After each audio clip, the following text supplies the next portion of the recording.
We've got the second round there. We've also got playoff soccer for GHSA. GIAA starting to wrap up, Braden, and we've got a full slate here on the Middle Georgia Sports Live weekly show. We're going to have a new segment this week, and we'll talk a little bit about that coming up. But why don't you give us a rundown of some of the stuff we're going to discuss and just give us kind of an outline of what we're looking for on the show so far. Yeah, man, I'm looking forward to it. We're going to talk about, like Brett said, the GHSA baseball playoffs that have been going on this week. We've had a couple teams with some success, as we would say, with that. And then we've also had the GHSA soccer playoffs kind of wrap up around here. And then we're going to kind of preview the GIAA playoffs for girls and boys soccer as well as baseball. And then we're going to have a new segment that we're going to run into, as I would like to say, and we're going to have our new track analyst on. Surprise guest. I won't spoil it yet. You guys got to stay tuned. But Brett, I think we're ready to get started. Yeah, so what we'll do, we'll take a quick break. We'll come back and we'll bring on our analyst Tyler Knight to talk a little bit about baseball and what's been going on and where our rankings are. Again, stay tuned right here on the Middle Georgia Sports Live show.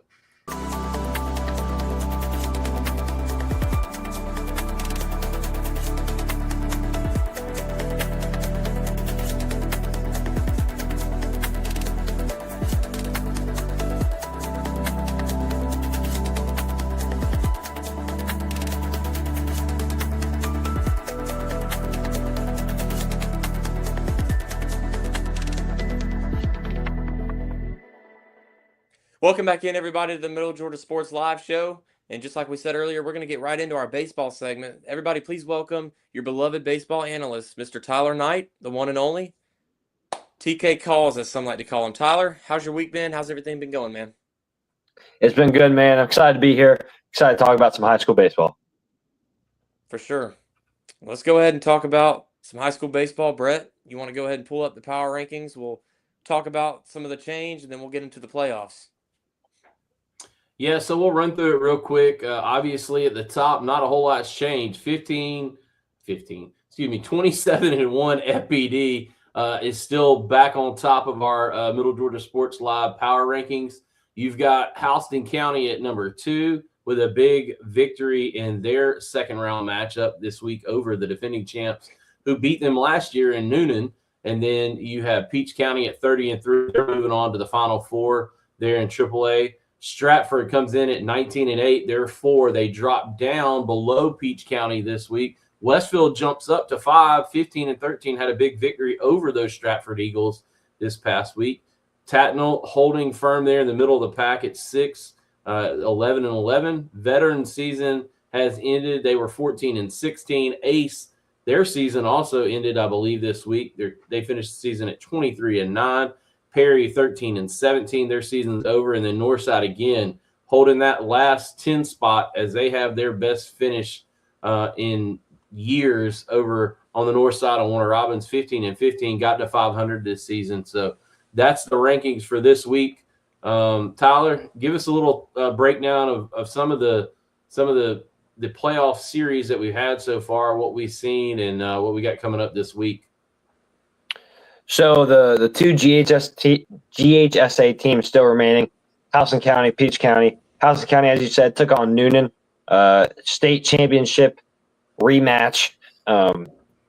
Great game one. Hoko walked it off. Clutch hit from Caden Harvey into the left center gap, scoring the walk-off run. Tyson Gaines had a great game, I heard. He's a great pitcher. I think he might have gone all 7 innings. I know he was getting up there in pitch count, running back out into the 7th. Sounds like he did. Really great pitcher, big-time leader on that team. And then second game, they just dominated. I think it was by a run rule, 11-1. They just put it on Noonan. Nobody was really expecting that, especially with Noonan beating them last time around. But these are both two teams that are playing a lot of younger guys. They both teams graduated out a decent amount, so they're relying on guys that both teams didn't get to see last year. And we saw that really work out for Hoko with Caden Harvey getting that walk-off hit. And then Peach County played Southeast Bullock. They run-ruled both games. So, I mean, it's a pretty easy story to guess what happened. Peach County probably took advantage of a couple of mistakes Southeast Bullock made, and Southeast Bullock couldn't take advantage any mistakes Peach County made. Hoko is going on to play Woodard Academy at Woodard. It's gonna be a fun one to watch. And then Peach County is playing Jefferson. That's also a pretty decent baseball program, what I've heard. So it's going to be a good two matchups in the next round in the Elite Eight for both those teams. Yeah, Jefferson, obviously a team that seems like they've got a really good sports program, so that's going to be a tough matchup for Peach County. Houston County goes up to Woodward. If you look at the rankings, I think in 5A, Houston County ranked 2 in the state right now, behind Pope. Obviously, we've talked about Pope and how good they are. Woodward, I think, is down around 8.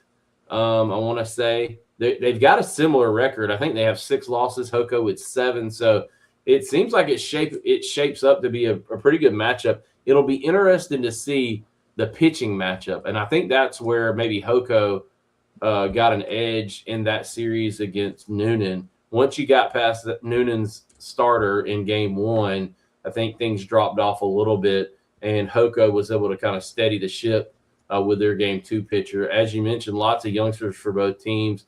That game 1, getting to see the walk-off there, Houston County, everybody keeps talking about them. Everybody keeps telling me how they might not be as good as they've been in years past, but all they do over on Highway 96 in baseball seems like all they do is win. Coach Hopkins has them rolling into the Elite Eight, and I would not be surprised if we saw the Bears or Peach County, for that matter, with the year that they've had, rolling in to the Final Four and or the championship series. So good analysis there. Obviously, Braden, we've got some GIAA finalized rankings coming up, and we should have the playoff bracket set this week with some preliminary playoff rounds happening this coming up weekend. It looks like the top dog FPD and then also Stratford will potentially have buys, but we've also got some teams like Westfield and Tatnall who will be taking on to the Diamond and trying to move on in the playoffs. Yep. So we got, again, the GIAA playoffs start this Friday. Game 1 and 2 Friday, game 3 Saturday, if games. So we're going to kind of let Tyler break this down for us here and talk about what we're looking for in these matchups. But we've got some matchups that we're bringing you on the Middle Georgia Sports Live channel. So make sure you're staying tuned for that. But Tyler, let's go ahead and talk about these first round games. So Tatnall Square Academy is currently 3rd in their region, and they're probably going to be one of the better teams that are ranked 3rd in their region. They're going up against Tallulah Falls, and I know I keep talking about it anytime I bring up Tatnall Square Academy, but Wyatt Still is just an amazing player, and if he's doing good and the rest of the team carries their weight, it's going to be really hard for any of those teams that are on the bottom half of the bracket or wherever they are in the bracket to compete with them, especially with Wyatt Still on the mound and at the dish. And then we got Westfield and the 8 seed. They'll be playing Brookwood, and who's the 9 seed. Westfield ended up 4th in the region. They just got a big win over Stratford, which means they can pull it together and play some really good baseball when they're working together, when they want to. So they're hoping to see that again in playoffs. We didn't see it all year from them, but excited that they pulled it together towards the end of the season, got a big win, and that's kind of what got them that 8 seed into the playoffs. Like we said, FPD and Stratford are most likely having a bye. Still need to wait on the finalized playoff structure and all that good stuff. FPD will most likely have a bye no matter what happens. As of right now, they're most likely going to play the winner of George Walton and Strong Rock, which are 2 teams I'm pretty sure they're familiar with in the playoffs. I know they played Strong Rock Christian Academy in the football playoffs. So there could be a little bit of history there. And then Stratford is most likely playing the winner of Bethlehem Christian. Shout out my boy Braden Alexander. He went there for a year, and Loganville Christian. So let's kind of talk about the 4A bracket a little bit here. So like we said, Tatnall's got Tallulah Falls in round 1. If they win that game at home, they'll go face Athens Christian in round 2. By the way, I know if for those of you that keep up with the GIAA rankings, there's been a shift this week as actually Stratford has moved down to the 3 spot, and Brookstone is up at the 2 spot now after Stratford lost to Westfield. But so it's FPD 1, Brookstone 2, Stratford 3, Athens Christian 4. So Tatnall would go on to play Athens Christian, who they beat already in the regular season. They split it, and they beat them 10-3 in the game at home. So if they beat them in that game, we could potentially have FPD and Tatnall in the semis, which would be a cool thing for us because we would get to put it on our channel, and then we could potentially have Brookstone and Stratford in the semis. On the bottom side of the bracket. So Tyler, talk about that a little bit. Yeah, so I mean, we've seen Tatnall play FPD before, and when Connor Strand marks on the mound for FPD, it's really hard for any team to beat them.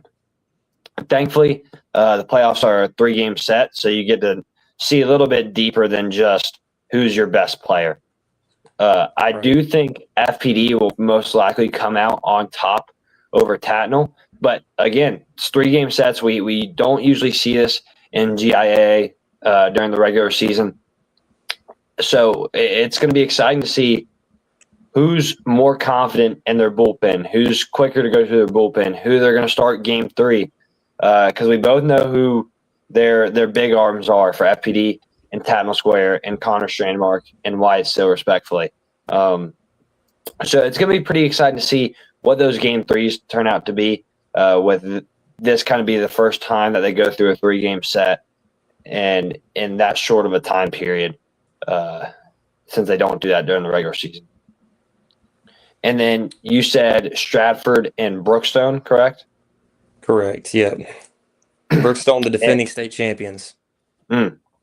Stratford is a team that you don't want to think too lowly of. I know they just went down a little bit in the rankings and all that good stuff, but Stratford can bang. If you leave it over the middle, they got some hitters on that lineup that are gonna punish you for that.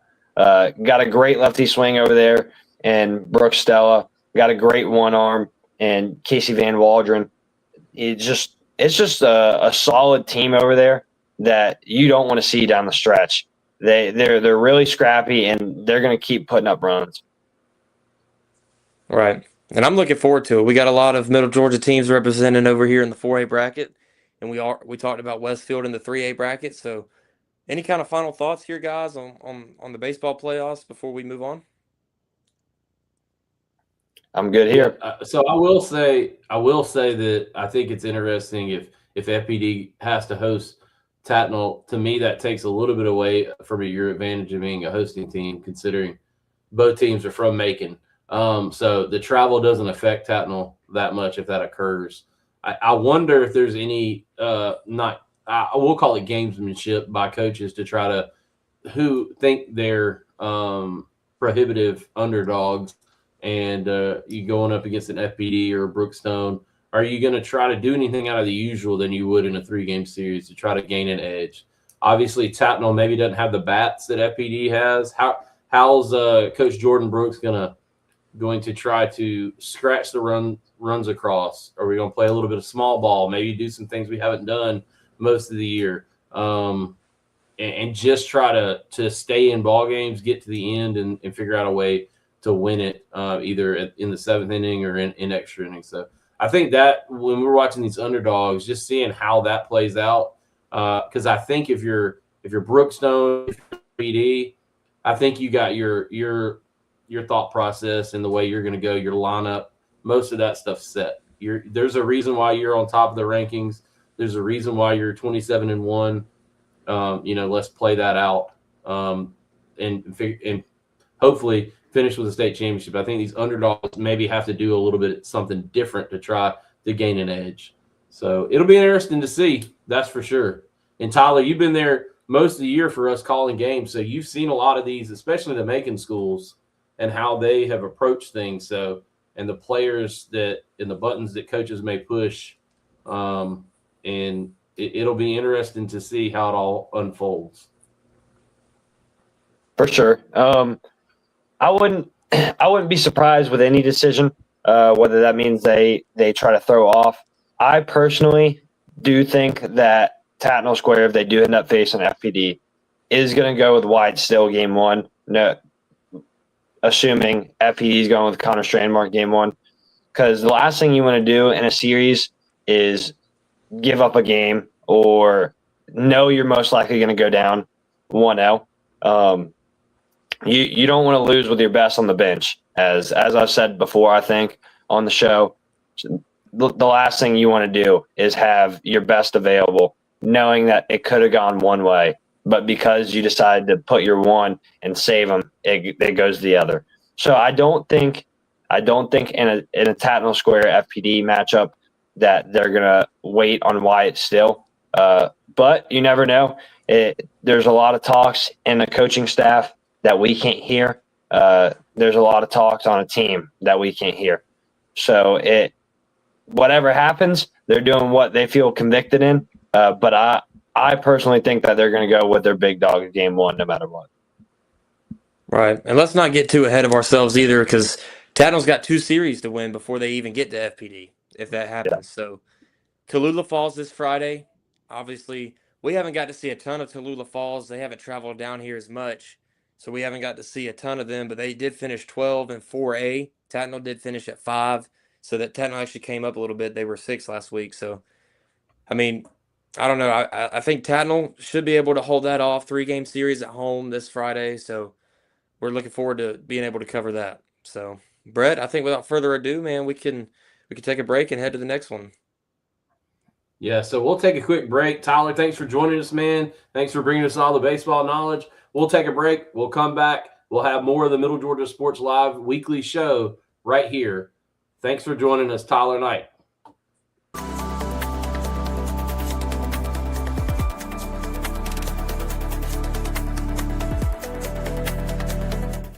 Welcome back into the Middle Georgia Sports Live show. Brett Taylor, Braden Holder here, bringing you all the best sports coverage here in the Middle Georgia area. Now it's time to get into our soccer segment. So without further ado, let's introduce our soccer analyst for the week, Mr. Kyle Tucker.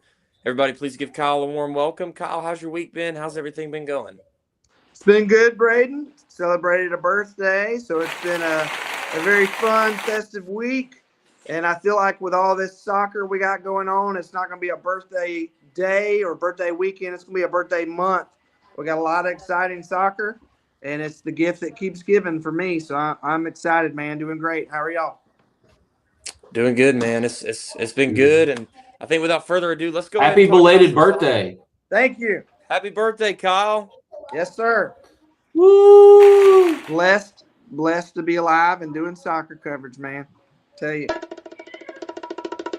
All right, what we got on these rankings? Well, speaking of soccer coverage, Let's go ahead and pull the rankings up. We'll start with the girls here, Kyle, and kind of had some shifting, change, and some playoffs wrap up. We'll let you kind of get into that. Go ahead and go through these rankings for us. All right, number 1, we got Stratford, as Braden calls them, the Lady Eaglettes. Stratford, number 1. FPD, number 2. Got Ace, number 3. Sister Fellowship still holding strong at 4. Hoco at number 5, the Lady Bears. We got Perry at 6. We got Veterans 7. Peach County 8.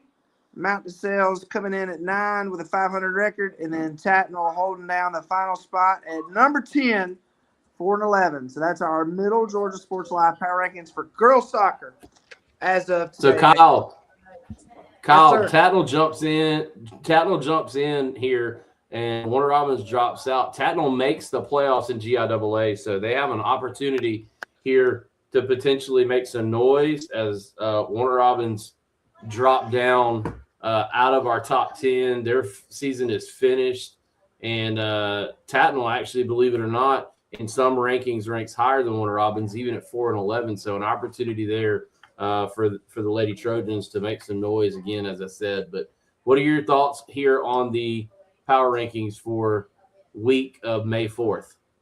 Yeah, well, that's awesome. Look, Tatnall, they got to go to George Walton for the first round of the playoffs, so that's going to be a kind of a tough matchup there. But, you know, they made the playoffs, so there you go. And that's I mean, it is what it is. If you got a team that loses in the playoffs and you got a team that somehow they Cinderella their way in, they're going to be in the top rankings. So that's awesome for the Trojans, and we'll see how they do.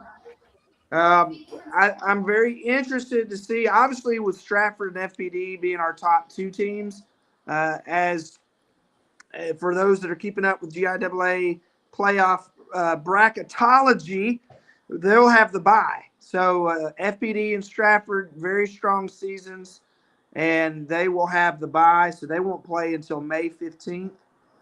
And so they get that break. And then, of course, like we said, Tatnall will be playing at George Walton. And then we have Mount DeSales, who's our 9 ranked power ranking team. They'll be at home taking on Tallulah Falls. And Tallulah Falls, if their soccer team is anything like their girls basketball team, they're going to be scrappy. They're going to be not an easy opponent.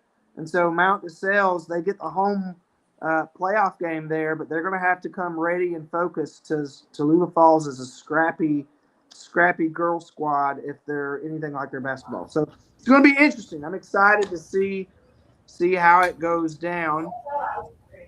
Yeah, and obviously you've got CFCA there at 20-1. They should get a first round bye. You would think they probably. I haven't looked at that lately. CFCA is Kyle, ranked number number 1 in AA, so yeah, they'll be taking on. They'll be playing on the 15th over there at their place, and that final rankings hasn't been released yet as we were recording this, but yeah, we shall see who they end up playing. What's interesting is the final week of soccer. So we're talking about Tatnall is ranked right there neck and neck with Mount DeSales. But if I'm looking at this correctly, nope, that's boys. Never mind. So you got Tatnall and Mount DeSales. Yeah, they're holding down the 9 and 10. So they're going to be in the playoffs. I'll be interested to see what Tatnall does at 4-11. You really can't pick them to be the favorite to go all the way up and play the Bulldogs of George Walton, but they're in. So you get a chance. You get a chance to. Anything can happen. It's a new season once the playoffs start, and we'll see how Mount DeSales and Tatnall finishes out. We got our 2 GHSA teams holding there in the middle, Hoko and Perry. That's talk about 2 other good programs to finish out. 12-4 is real strong for Hoko. Perry 12-6. You talk about schools that are known for their baseball, known for their football, and they're making some headway in the soccer side of things. That's a good thing for Middle Georgia GHSA teams. And so this is a strong rank, but GIAA dominated for sure. Yeah. So Kyle, just to speak to that a little bit, I'll tell you, anything can happen in a tournament scenario. Brett Taylor's story. Played soccer in middle school. We lost every game in the regular season, made the playoffs.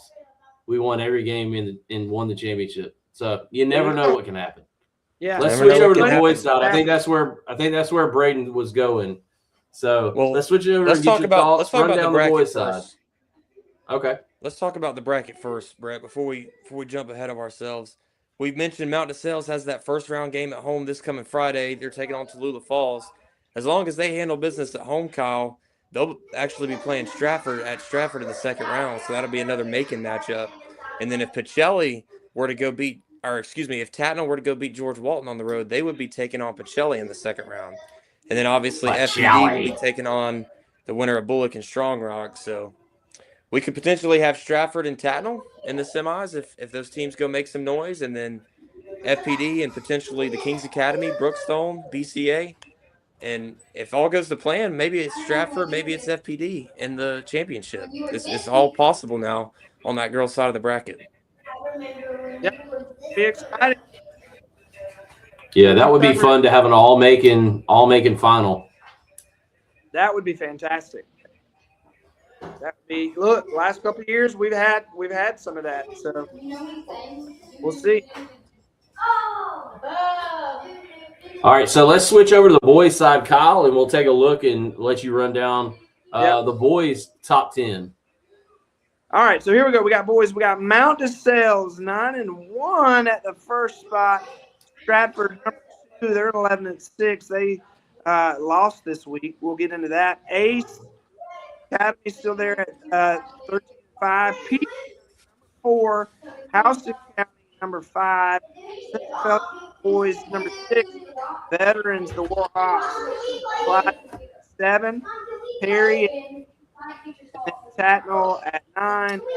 FPD rounding at number 10. It was a tough week for FPD. They dropped their last 2 games this week. Coach Simonis really not he would have hoped for to lose last 2. And so that's unfortunate. On the flip side of the ranking, Stratford lost game, lost 1-0. Unfortunately, there you got to wonder, Braden and Brett. You know, Stratford being number 2, already getting in the playoffs. You kind of drop a non-region matchup. Not to say that anybody would intentionally lose, but you got to wonder if they the coach pulled back some of his players, rested some, kind of thinking about the long end game here. What do y'all think about that?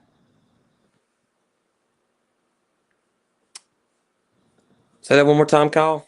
Yeah, so Stratford lost to Cristo Rey Atlanta over the week.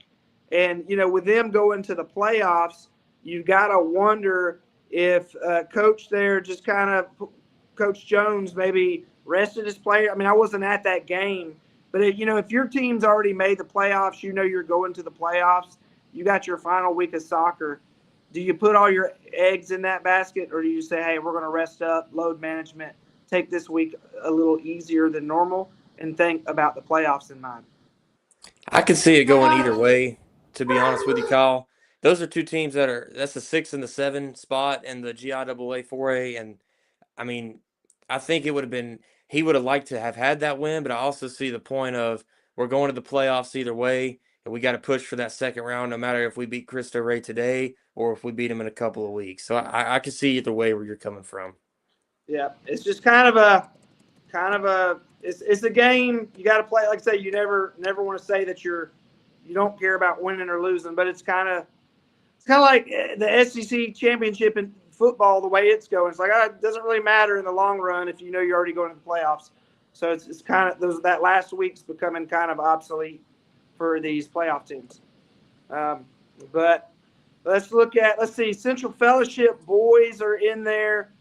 They won 9-1 over Robert Toombs Christian Academy yesterday, 9-1. And so we'll have to see how the bracket shapes up for them. But hey, strong school. Look, Central Fellowship looking to three-peat for girls, looking to make some noise with the boys, and we'll see how it goes. But the Lancers holding strong. Let's see here. Perry, they're out at 8. We know they already lost. They were out of the playoffs. Peach County's up there at 4. They had a tough game against West Lawrence. You go all the way down to Dublin there and playing right there on the banks of I-16. To play that West Lawrence team was going to be tough. They lost 3-0. And then, of course, so Peach County's out. But, tough end of the season for some of these teams, but a good season all around if you look at it as a whole, and definitely something to build on for next year for, say, Perry and for Peach County. You made the playoffs. That's nothing to ever frown about. That's it made the game. Like I said, the game may have not went your way, but you made the playoffs. That's a good year. Build on that. In professional sports, for some teams, that's not good enough. You're restructuring the cupboard, the coach's cupboard, if you will. But for high school, I think anytime you make the playoffs, that's a successful season. And how these teams build on it next year, I'll be excited to see. Right. And Kyle, it looks like as of now, CFCA finishes 6th in 2A. So it looks like they're going to host Fertile Prep as of the way the rankings are today. So we'll see how that plays out. But looking more at the 4A bracket here, Stratford takes on George Walton at home. Like we said, they finished that 7th spot. I think the most notable change on the 4A side of the GIAA is Mount DeSales actually moves down to the 2 spot. They held that 1 spot all year, but Bocelli came in and took it from them. And so the way the bracket is, if Stratford beats George Walton, they will actually play Mount DeSales in the 2nd round. And so we can't now they're on the same side of the bracket, so it wouldn't be them facing each other in the finals like some of us predicted earlier in the season. So we'll see. And then Tatnall would play Brookstone if they were able to beat Cristo Rey. So I don't know. All the Macon schools are in the bottom side of the bracket now, and all the Columbus schools are in the top side of the bracket. So it'll be another Columbus Macon final from the way it looks as far as the rankings go. But we'll see. You never know. Maybe some of these underdogs, Fulton Science, Bullock, and Kings Academy, maybe they come in and make some noise. I don't know. Yeah, I tell you, Santa Ana Pacelli. Can y'all hear me? Yeah, we can hear you. I was just gonna say, I think Braden's got major beef with Mount DeSales having to move down from just 1 loss, and now St. Anne Pacelli has jumped them, and now it kind of throws out of whack everything we talked about. But let me share it's a moment. little frustrating, I would think. Let me share a moment that I witnessed last year in the championship. So St. Anne Pacelli, a phenomenal soccer team, and Coach Gouja, he is phenomenal. He had a moment there. His team was up 1-0 over Stratford at halftime, and he didn't take them into the locker room. He left them out on the field, and he had them go sit in front of the goal line with their backs to the scoreboard. And I asked them after the game, because they ended up winning the championship over Stratford. I said, why did you do that? I said, you didn't send them to the locker room. You had them sit on the cusp of the goal line during halftime. And he said, when you go into the locker room, there's a lot of distractions. You can go in, you can be like, yeah, we're up 1-0. And he said, there can be distractions. He said, I didn't want them looking at the scoreboard. I didn't want them going in having any distractions. I wanted them focused on the goal. So he had them on the cusp of the actual soccer goal, which is what they're aiming for in the game, while they were on the cusp of their seasonal goal.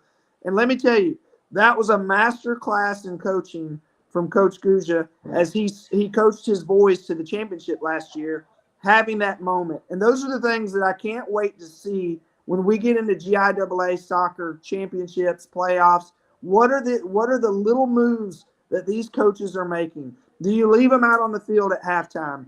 Do you have somebody come in and speak to them and pump them up? What are these coaches doing to win the psychological battle that the playoffs can bring?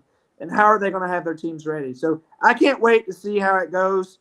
Looking forward to it. It's going to be a phenomenal month of GIAA soccer. And let's say that what if you have to face off again against a Stratford? Who I sure hope they do. It would virtually be a home game again for them, and then the psychological aspect that takes, because Pacelli had to win that game and hold on with a 1-0 lead, and Stratford's playing in their own backyard, and then. There's just all kinds of stuff, as you said.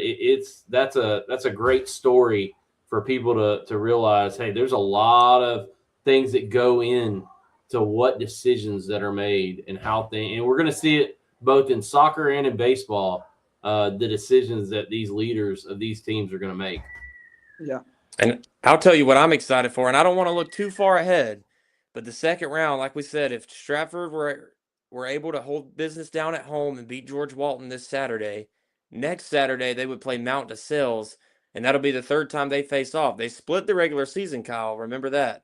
Yeah. And so would Stratford be able to come through, upset Mount DeSales again, or does Mount DeSales hold business down at their place and move on to the semis? That's the matchup I'm looking forward to, is that 2nd round Mount DeSales Stratford. Yeah, that's going to be exciting. We'll have to see. We'll have to see. Coach Jones is going to bring out his bagpipe music. Mount DeSales are going to bring bring their effort and tenacity. They're our number one power ranked team. They're not going to want to fall off. 9-1, playing 11-6 team. They're going to come ready. Man, it's going to be exciting. I can't wait. It's going to be some good soccer around the area, Kyle, and you can watch all this coverage on Middle Georgia Sports Live as we aim to cover as many of these games as we can. So looking forward to it. Guys, do we got any final thoughts on girls and boys soccer as we look into the GIAA playoffs and we wrap up on some of the GHSA playoffs from teams in the area? Yeah. Hey, I've enjoyed it. I lost y'all again there. We've had a little bit of no. It should be really exciting, Braden, and hopefully we get to bring you a lot of coverage as we talked about. And appreciate Kyle coming on with us and giving us some of his insight into what's going on the soccer field. And Braden, I'll give you the last thoughts here in this soccer segment as we head to break. I'll tell you what, Brett, it's always a pleasure to have Kyle Tucker on the show and to hear his insight and to hear the wise words of the maestro. But with that being said, we'll take a break here. We'll come back. Or go ahead, Brett. I'm jumping ahead. No, I was just going to say, I'll tell you what, you never know what Kyle's going to pick up on, especially when he's down there on the field trying to get ready to interview a coach. He's always picks up on little nuggets that you don't realize is going on. So he definitely pays attention to detail. That's right. Welcome back into the Middle Georgia Sports Live show. Again, I'm Brett Taylor. Got Braden Holder here. That was a great segment with Kyle Tucker and soccer. And now we're going to talk a little bit about a special topic, track and field. And we've got a very special guest to bring on today, Braden. I'll let you introduce him. I got to hype this man up. This man is at every one of our games that we do. He's learning to be a producer. He's even been on the call a few times. But I'll tell you what, nobody loves running and the art of it and the sport of track and field more than this guy. And his name is Trent Jackson, also known as TJ Runs Fast. Please welcome him in. And Trent, how's your week been? How's everything been going? Man, it's been a great week so far, man. I cannot lie. Not too hot, not too cold. Nice little breeze. And it's been a great week, man. How about y'all?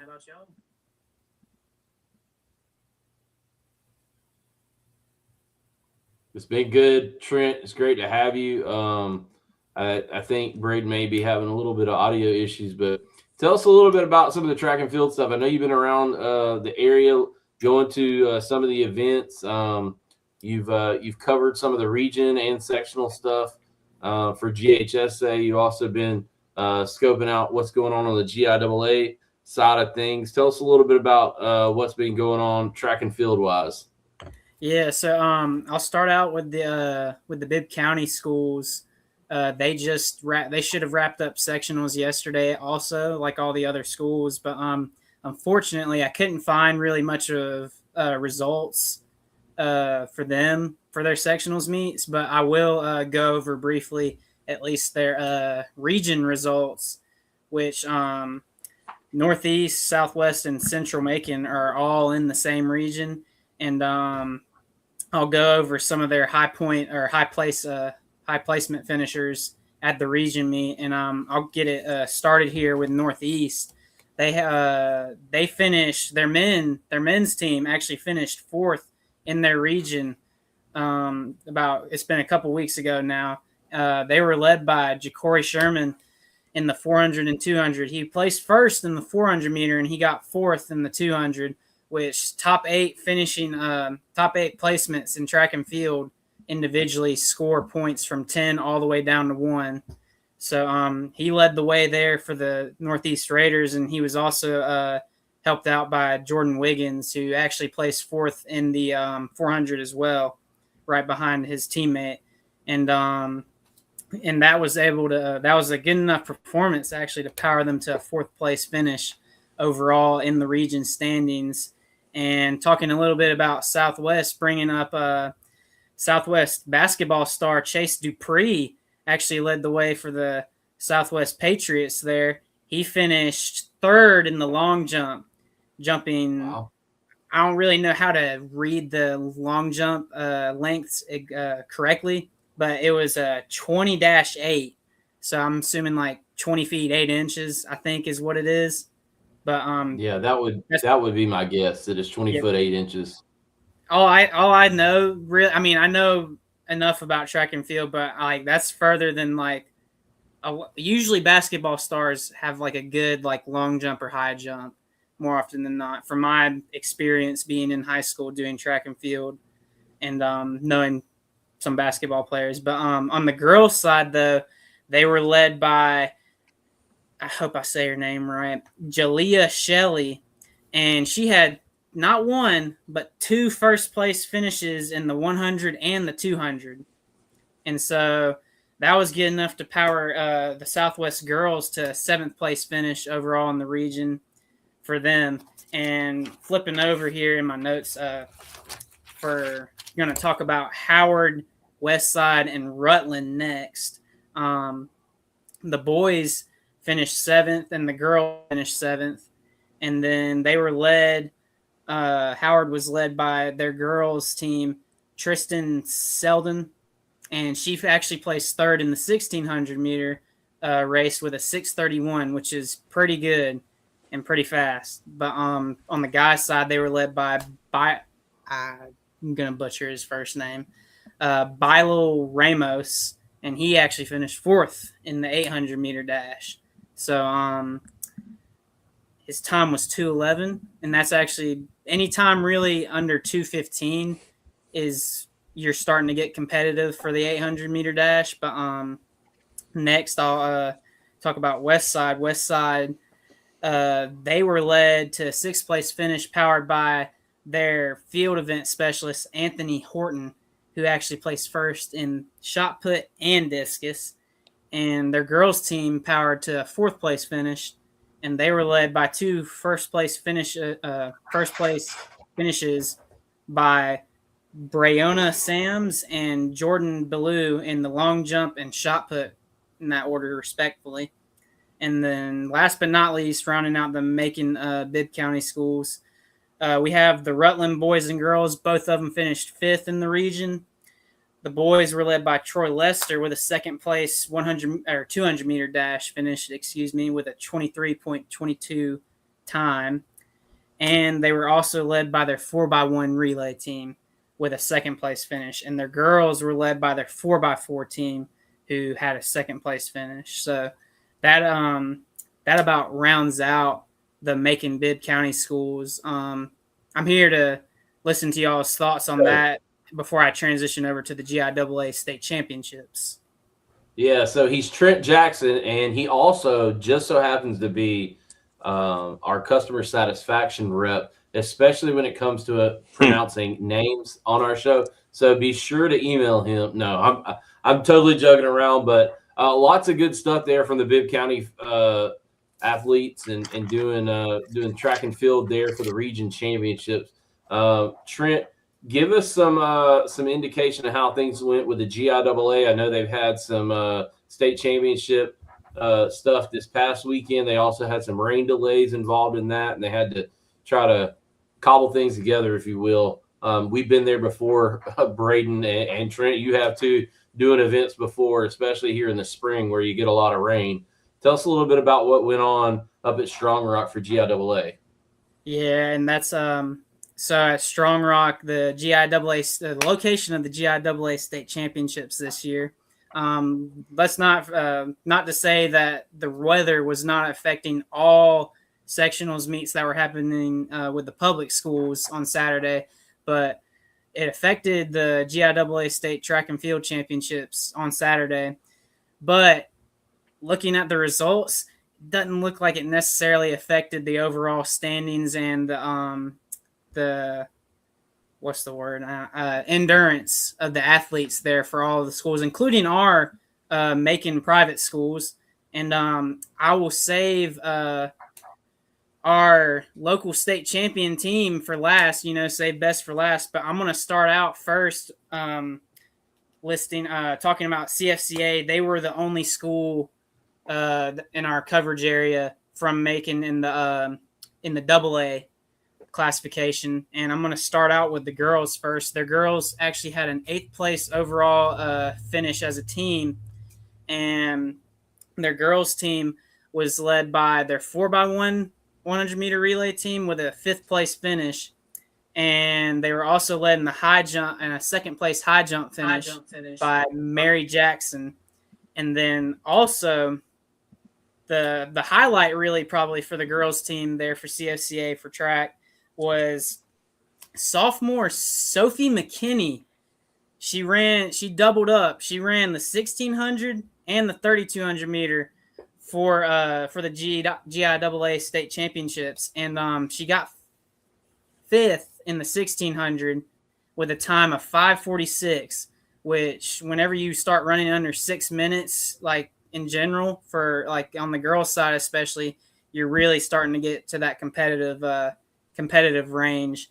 And she did just that. And then in the 3200, she took home runner-up honors in a 2nd place finish with a time of 12:38, and just an outstanding performance. If I don't have the knowledge off the top of my head with me, but if I had to guess, that would she'd probably be the high point totalist for CFCA on the team in the meet yesterday. But they did, before I forget though, they did have one last girls performer, Lainey Noble. She had an outstanding performance in both 100-meter and 200-meter dash for the girls, placing 5th and 2nd in that order. And the boys finished 11th yesterday, and they were led by their 4x8 team and their 4x100 team. And then they were also led by Holton Morgan, who also ran the 1600 and 3200. And he placed 7th in the 16, and he placed 5th in the 3200, with his 3200 time being 10:26 in a very competitive field of 3200 meter runners. So hats off to the CFCA Lady Lancers and Lancers on a great track season. And now we'll get into the Class AAA results. So I'll go through the order of the team's placements first. So first we had Tattnall. Their boys team placed 21st overall in the guys side in Class 3A. And then Westfield actually tied for 8th place with a JMA. And then Mount DeSales placed 10th as a team. And then the FPD Vikings placed 4th. And then Stratford's guys placed 12th.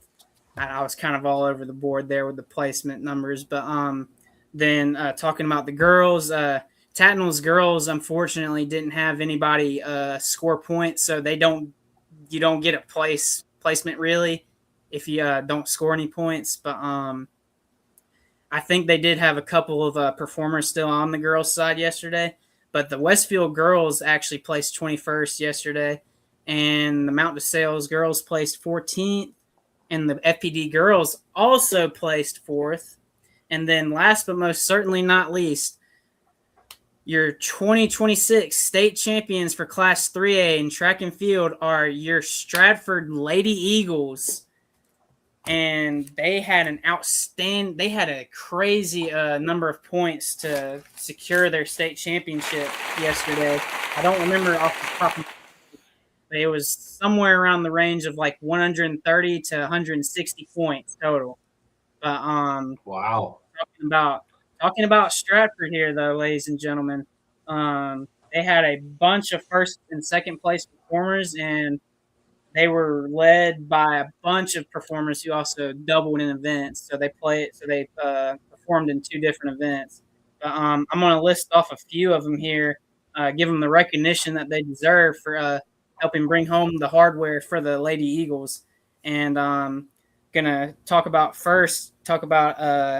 Miss Hadley Stewart, who placed 1st in the 400-meter dash, and then she went and placed 2nd in the 100-meter.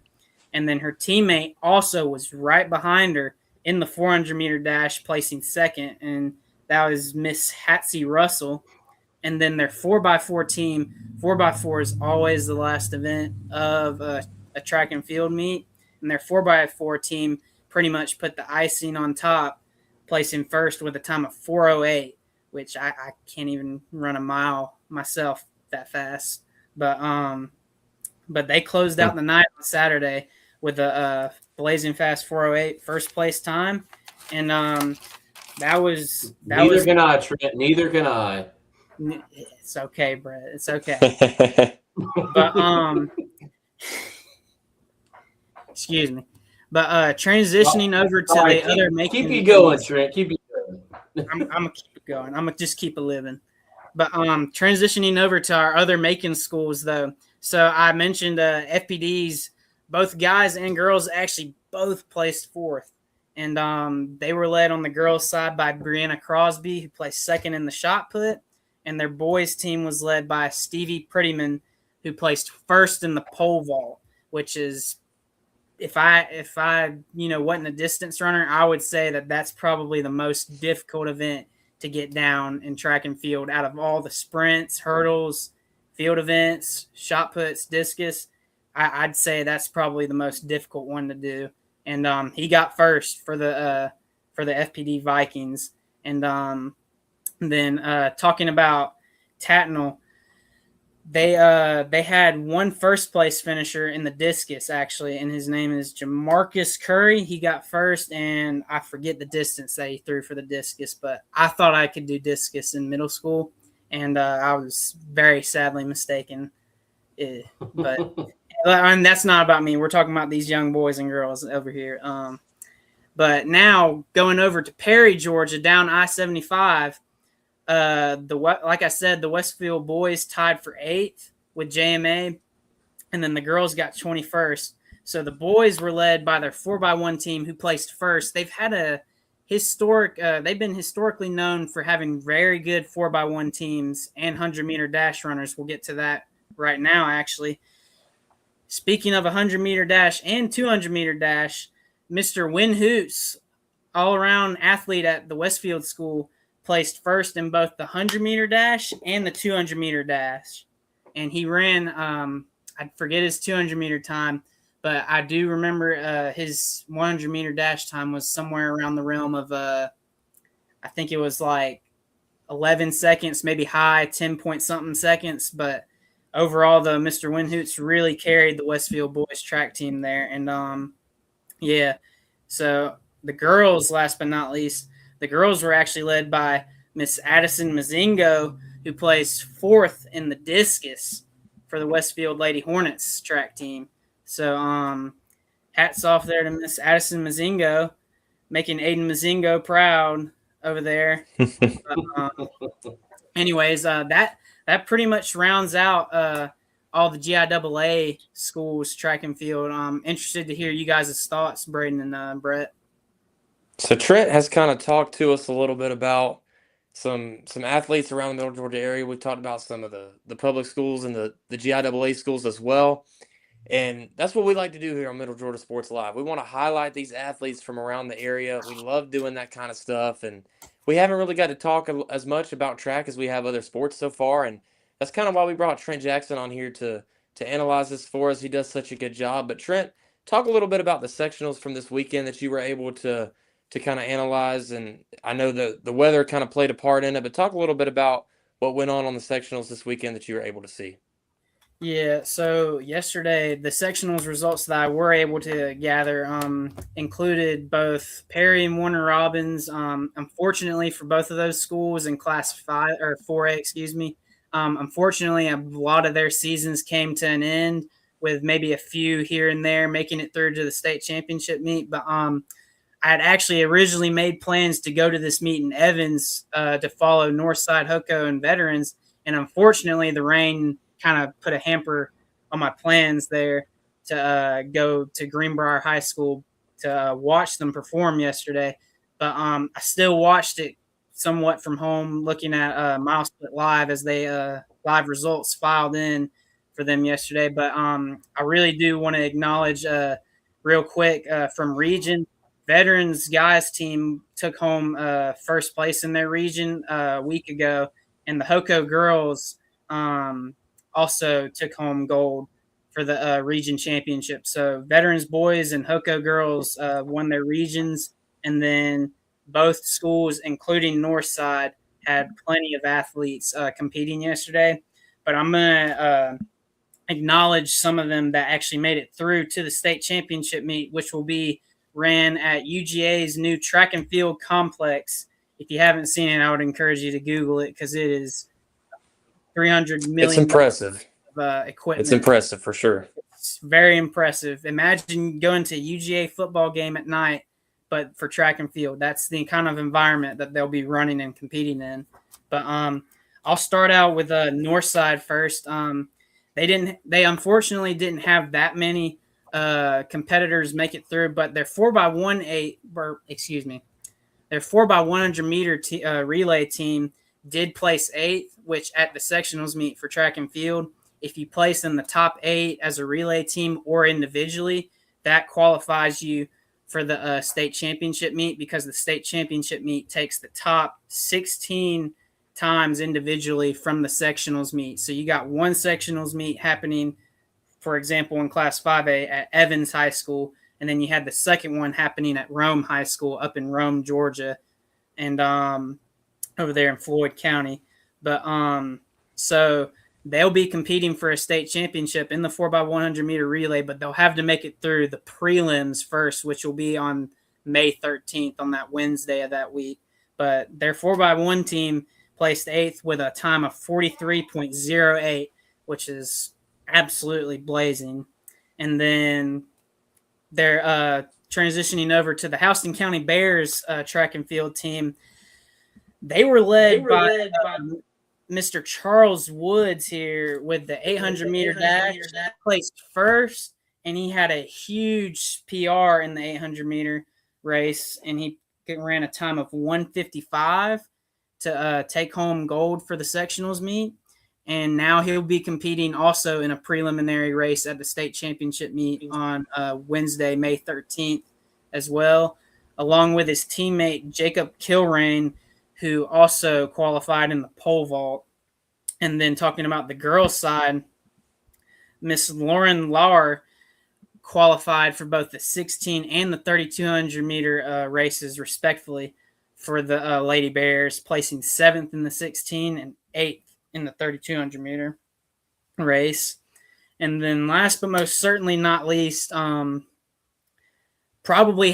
team probably had the most qualifiers for the state championship meet. But talking about Veterans High School, their guys team specifically, probably had the most qualifiers. But they were led by Jackson McLaughlin and Ryan Judy on the distance side. Jackson actually won the 1,600 meter race, and then he got second in the 3,200 meter race.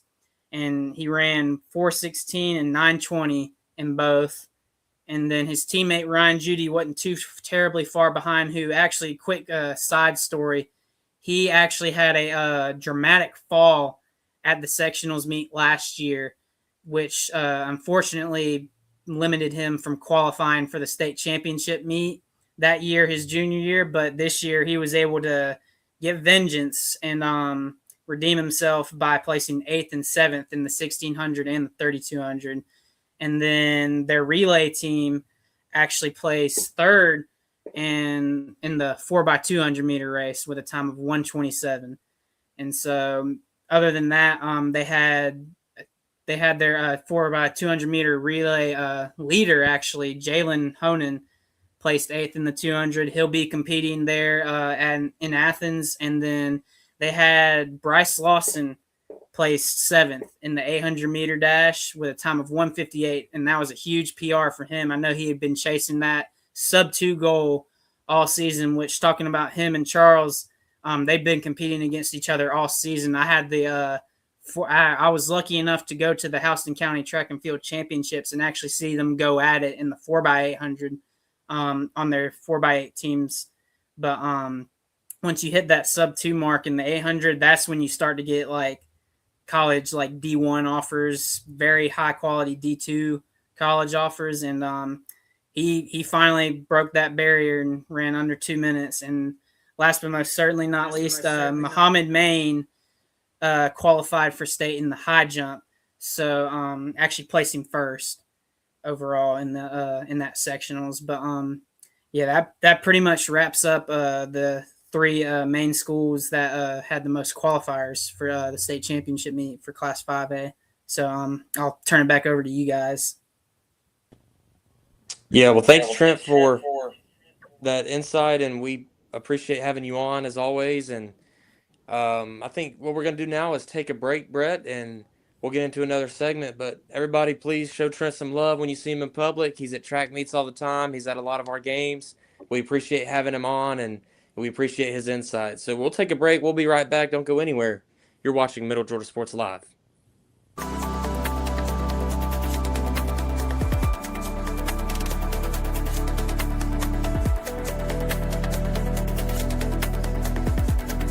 Welcome back, everybody, to the Middle Georgia Sports Live Show. Brett Taylor, Braden Holder, and we've enjoyed being able to talk to you guys again this week as we do every week. Make sure to follow us on Facebook, Instagram, and YouTube. Whatever platform you're watching this on, there's more content to go follow us and be able to keep up with. Make sure you follow us on all the social media so you stay up to date on everything that we do.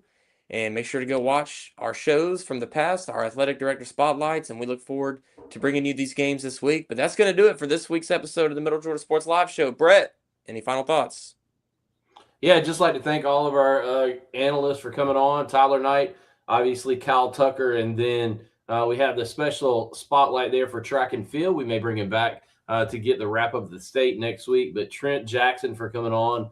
That was awesome to have him included in this show. And as you mentioned, we have some big games coming up this week, some GIAA soccer playoffs and also baseball. So be sure to tune in to Middle Georgia Sports Live. Thanks, Braden, for all that he does and for our other partners in bringing you all this coverage. Again, as Braden said earlier in the show, our goal here is to shine a spotlight on all of these schools and all of these student athletes that are performing in the Middle Georgia area. And we hope that we can continue to do that here in the coming weeks and as we move forward into next athletic and sports season. So thank you again, and we'll be back better than ever next week for another segment of the Middle Georgia Sports Live Show. Braden, that's it for me, man. Appreciate all you do.